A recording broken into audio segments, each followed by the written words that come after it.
আন্তর্জাতিক মানবাধিকার দিবস ২০২৪ উপলক্ষে সরকারি সৈয়দ হাতেম আলী কলেজ ছাত্রদলের উদ্যোগে মানববন্ধন অনুষ্ঠিত হয়েছে। ১০ই ডিসেম্বর মঙ্গলবার দুপুর ১২টায় সরকারি সৈয়দ হাতেম আলী কলেজের সম্মুখে সারাদেশে গুমের শিকার সকল ছাত্রদলের নেতাকর্মী ও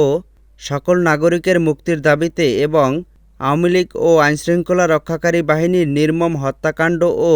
নির্যাতনের শিকার ছাত্রদলের নেতাকর্মীদের নিপীড়নের ঘটনার যথাযথ বিচারের দাবিতে এই মানববন্ধন কর্মসূচি আয়োজন করা হয়। উক্ত মানববন্ধনে উপস্থিত ছিলেন বরিশাল মহানগর ছাত্রদলের সাধারণ সম্পাদক হুমায়ুন কবির, সিনিয়র সহ-সভাপতি তরিকুল ইসলাম তারেক, সিনিয়র যুগ্ম সাধারণ সম্পাদক তানজিল,